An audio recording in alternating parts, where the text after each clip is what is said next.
Hey everyone, thank you for joining and welcome to Let's Zwift.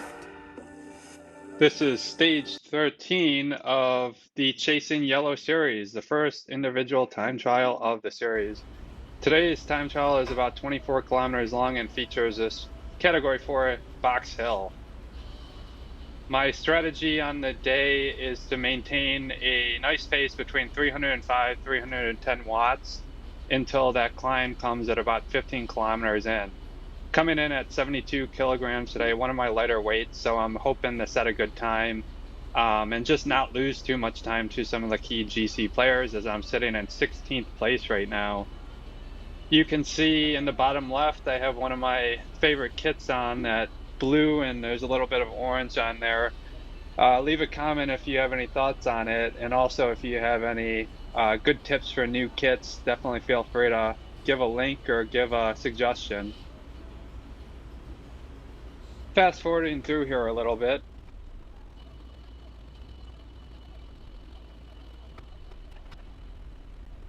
Picking up at 1.7 kilometers here, I'm still feeling pretty good. Just sitting in between 300 and 320 watts. I'm doing a good job keeping my pacing strategy this early on. One of my key lucky finds this course was Pete Canole. You can see 21 seconds ahead. He's close to me in GC. Trying to use him as a bit of a pacer, and we'll kind of monitor our progress against him throughout the course of this race. We're going to fast forward here to 3.5 kilometers, where one of the first kickers of the day comes up. It's a pretty short but little of a steep climb here. One of my key sayings is attack the climbs and recover on the flat. So you're going to see as I come into this climb, just trying to up the watts, 380 watts, just get some speed carried into it, and just keep a consistent pace at 350, 360 watts. You see I'm out of the saddle down there. Hair is kind of flopping around, and my heart rate's up to 174, pushing 400 watts. For me, that's about 6.0 watts per kilogram. You can see all these people on the right-hand side I'm passing here. A couple of them are C riders, a couple are B, but it's still a good indication just picking up ground on key people. And I'm just going to give it one last little strong kick as I crest this climb and try to carry some speed into the flat/downhill. We're going to fast forward now to about 6 kilometers. At 6 kilometers, I'm still feeling pretty strong. You can see the watts are still hovering right between that 300 to 320 range. You can see down at the bottom there is some red on the left, and also some yellow and green. One of my key things I like to look at is just this bar chart down at the bottom and make sure I'm staying in the yellow. Just checking in on some competitors. You can see gap to Knoll is the same. One of the other key competitors, Bautal, is at 16 seconds, and that's held pretty flat since the last checkpoint. That's one of the key things I'm going to monitor as well going forward. Also, you can see Collins is at the front of the pack here. To be honest, I'm not too worried about him, as I know he's going to beat me in this stage. But we're going to go ahead and fast forward here to 13 kilometers. You can see in the bottom left as we're fast forwarding, just trying to remember to eat and drink as I go through this. Just stay hydrated, stay cool as much as possible. Also, I am doing a good job just keeping those yellow and green numbers down in the bottom. Just keeping my pacing, still feeling pretty good. Today with this course profile, I've chosen to go with the Cervelo S5 time trial bike with disc wheels. At 13K, we're right before the climb starts, and I'm starting to feel a little bit tired at this point. You can see that my watts are starting to drop down quite often below 300, kind of going towards the 280 range. And if you just continually watch this bar on the bottom, you'll start to see some blue, which is never good signs for a time trial. I'm also breathing quite hard here. My heart rate monitor is not working properly, and actually just have a replacement being shipped now. You can see I've lost some time to key competitors such as Canole and Botel. A few seconds, 5, 6 seconds here or there, and I'm about to get a ride on from my good buddy Todd here from Coalition. Gives me a little encouragement. With the climb coming up, my strategy going in was to push about 400 watts throughout it. It's about a 5-minute climb, and to be honest, at this point, as I mentioned before, my watts are starting to drop a little bit. I'm starting to second guess if I'm going to be able to do that. We're going to fast forward here to 15.6K at the base of the climb. You can see in the bottom left, I just took off my top part of my bib. Here at the base of the climb, you can see I'm suffering a little bit. I've lost time, and Botel has passed me actually, and Canola has put a little bit more time on me, and Collins is way out in front. We're going to see in a second here, we have another key competitor that's going to come flying through right behind me, Caleb Carl. He's a top GC guy. The climb starts right now at that red marker. I've done this climb quite often, as you can see in the top left, at least 4 times in the last 90 days. I gave myself too much credit before. Said 5 minutes, but I'm more like a 6 minute rider. Gonna see what type of climb I can do here today.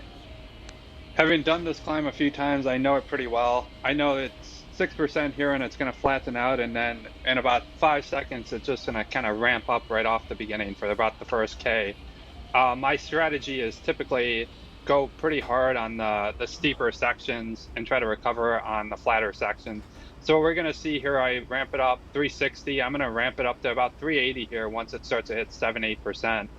And we can kind of just keep an eye on the times on the top right.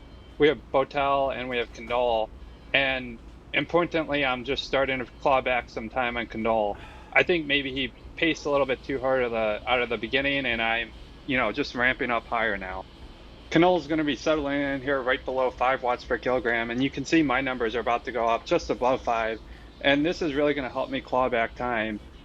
We can also see Caleb Carl is just going to keep pushing above 5 as well, and he's going to extend this gap on me, which I'm not too worried about just since he's so much higher than me in GC. You can take a look, my numbers are climbing up into the red on the bottom there, about 380 watts, 390. I kick it up into 400 here in a second.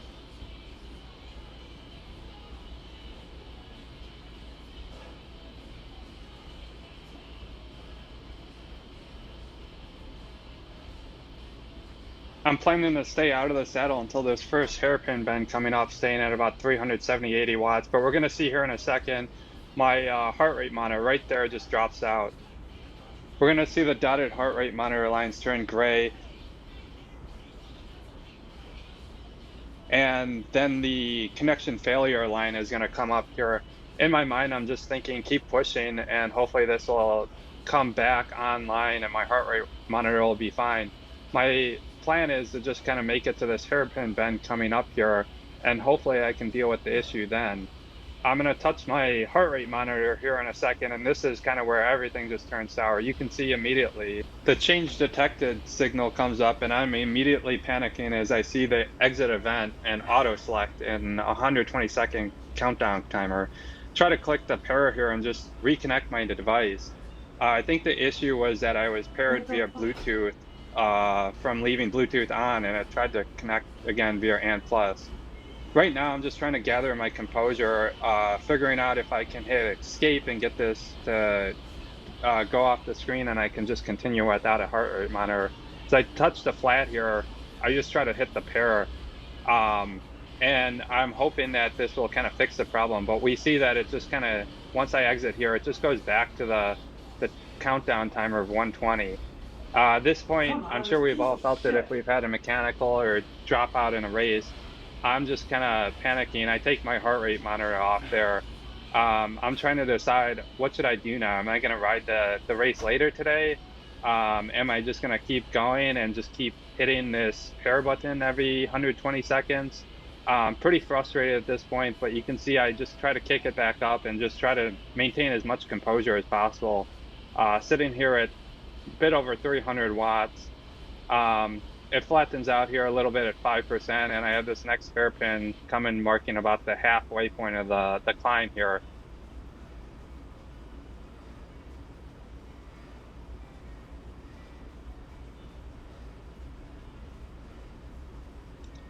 With this hairpin bend here, I'm gonna just try to reach over and essentially hit escape, try one last time to have this fixed. But one thing to really note is just how much this is gonna take out of my effort on the day. We can see Botel is at 13 seconds ahead of me. Knoll's almost at 40 seconds. You can just see how much my watts are dropping under 300. That was not part of my plan at all for this climb, as I'm really starting to worry about my overall time on the day. You can see I just had to click pair there, and I immediately pretty much stop on the bike as the game mechanics. I try to kick it right back up to 380 watts. I can kind of maintain this pace for a little bit, but just kind of the like the Podjakar effect, maybe he just had a little bit of morale issues. You can see I'm kind of sagging my head a little bit, and I'm just kind of upset with how the day is going at this point. We're going to continue on with about the same pace I'm going at, but we're going to fast forward. This is about halfway through the climb, just fast forwarding, and I continue just having to hit that pair. My avatar stops and having to re-go, and then we're going to pick it back up here at the about the top of this climb and just kind of see me crest. Picking up a couple hundred meters before the KOM, and we're going to see Knoll a minute ahead, and he's going to pump it up here to about 7-8 watts per kilogram. As you can see, I'm a little bit defeated back here, just hanging right underneath 4 watts per kilogram. Losing quite a bit of time at this point with Botel 33 seconds ahead of me. Knoll just gaining time like crazy. Gonna summit crest this, and you're gonna see I start to play with my heart rate monitor here in a second. I'm gonna pick it up and try to put it back on, and hopefully with some of this flatter downhill coming up that I can kind of get it back repaired and I don't have to worry about constantly stopping so much here just to have this pair issue. Kind of trying to put it on just over my bib, not technically correct, and having a little bit of trouble. Tried to put it on backwards and gonna get it on right now, on the right way now. However, by the time I get it on and start playing with it here, fiddling with it, there's a last little kicker that's coming up. My watts are very low, under 200, and I'm not maintaining or gaining any speed on this little 2% descent. And right here, as we begin to have the end of the descent going up into the kicker, still under 300 watts, I'm gonna jump out of the saddle here, and I'm gonna, push at 350 watts on this steep section, go up to 400 watts even. I know I just kind of have to make it over this little top portion here, and then I will be able to basically just cruise down to the end with the caveat of keeping resetting this timer here. We're going to fast forward here to about 400 meters to go. As we're fast forwarding, I'm just kind of thinking during this part of the race that, these digital issues with heart rate monitors or dropouts are kind of similar to how you could just have bad luck in real life, or even in the Tour de France if somebody gets a mechanical or somebody puts tacks on the road. At 400 meters to go here, there's about 30 seconds left on this auto exit event clock. At this point, I'm just trying to think, do I have enough time to make these last 400 meters within this 20-second countdown at this point now? I'm going to kind of consider it. I'm really trying to crank out some watts here to get going, but I'm going to decide with about 10 seconds left, no, I better just get prepared. And then I'm just going to click the pair because I know I lost time on the day. Trying to squeak out a little bit of extra time on this isn't worth ruining the whole day and having the event get exited, and I'd have to do the later race or just not qualify for the day's stage.